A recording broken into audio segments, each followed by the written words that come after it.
अनर्गल काम हम लोग बर्दाश्त नहीं करेंगे डीवीसी का।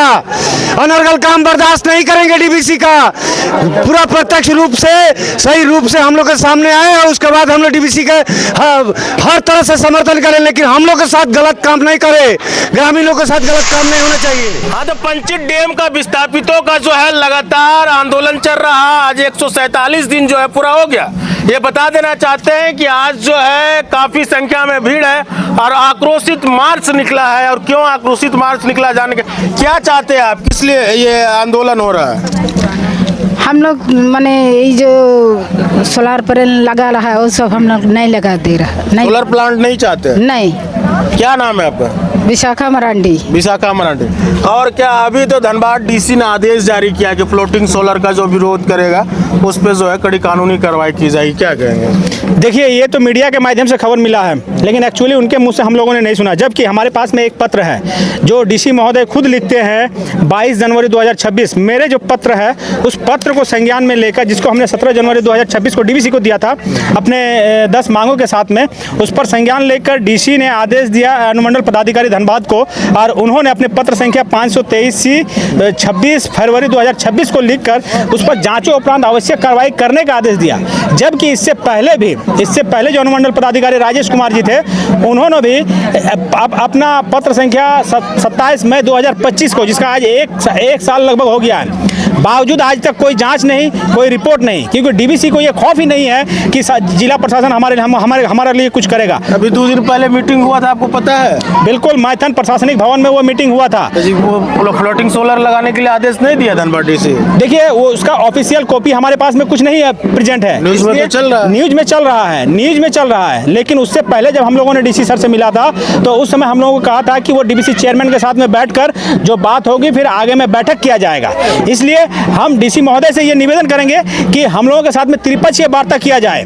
हम लोगों ने पंचायत डैम में जमीन जो दिया है उसका ना मुआवजा मिला है, ना नियोजन मिला है, ना किसी तरह का कोई सुविधा पुनर्वास मिला है। और जिसको जो 5 दिसंबर को जो अंचल अधिकारी कार्यालय में बैठक हुआ, वहाँ पर डीवीसी प्रबंधन की तरफ से ये क्लियर हो गया कि ना हम मुआवजा दिए, ना नियोजन दिए, ना किसी तरह का कोई सुविधा दिए है। तो अभी डीवीसी कलियासोल प्रखंड में मीटिंग हुआ था, उसमें जी, उसमें वो अंचल अधिकारी के कार्यालय समझ में ये सारा चीज बोल दिया। अब इसमें जिला प्रशासन को फटकार लगाना चाहिए डीवीसी को कि अभी तक जो तुम नहीं दिया है, जो संविधान के खिलाफ, जो सुप्रीम कोर्ट के खिलाफ, कानून के खिलाफ, भूमि अधिग्रहण अधिनियम के खिलाफ, जो सेक्शन 24 कहता है कि अगर मुआवजा नहीं मिला है तो वो अधिग्रहण ही निरस्त हो जाएगा। 5 साल तक खाली जमीन है तो वो जमीन रैयत को वापस करना है। 2000 साल में विनोद किस्पोट्टा सर के अध्यक्षता में मीटिंग हुई थी जिसमें अनयूज लैंड वापस करने की बात कही गई थी। 2013 में प्रशांत कुमार की अध्यक्षता में बैठक हुई जिसमें नियोजन देने की बात कही गई थी। आज तक डीवीसी एक भी सर्कुलर को लागू नहीं किया, ना सुप्रीम कोर्ट का आदेश को मानता है, ना संविधान को मानता है, ना अपने खुद के सर्कुलर को मानता है, ना किसी बैठक के मिनट्स को मानता है।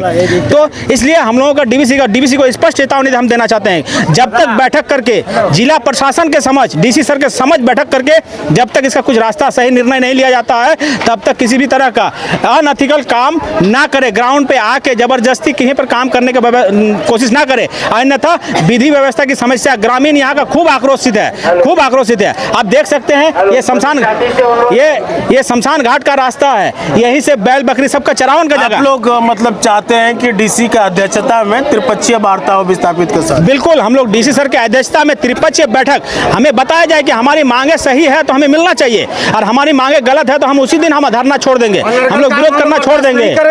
इसलिए अनर्गल काम हम लोग बर्दाश्त नहीं करेंगे डीवीसी का। अनर्गल काम बर्दाश्त नहीं करेंगे डीवीसी का। पूरा प्रत्यक्ष रूप से सही रूप से हम लोग के सामने आए और उसके बाद हम लोग डीवीसी के हर तरह से समर्थन करें, लेकिन हम लोग के साथ गलत काम नहीं करें। ग्रामीणों के साथ गलत काम नहीं होना चाहिए। चलिए, बहुत बहुत धन्यवाद। और एक बात मैं बताना चाहता हूँ, यही है यहाँ आस्था का महापर्व छठ घाट का रास्ता भी यही है। अब सोचिए, इतने सारे चीजों का, आदिवासियों का पूजा स्थल यहीं पर है, हम लोगों का शमशान घाट यहीं पर है, सारा चीज यहीं पर है। अब यहाँ का ग्रामीण अगर जंगल नहीं मिलेगा तो क्या करेगा? यही पेड़ पौधा से हम लोग, पशु पक्षी भी रहता है, इसी से हम लोग को ऑक्सीजन मिलता है। जब ये सारा चीज खत्म हो जाएगा तो फिर हम लोग कैसे जिएंगे? मेन समस्या है कि जो आदेश दिए थे। चलिए, बाकी बात आप लोग क्या सोचते हैं, अपना प्रतिक्रिया जरूर रखिएगा। आप देख रहे थे सोनी डिजिटल मीडिया, सचिन की रिपोर्ट। जय हिंद।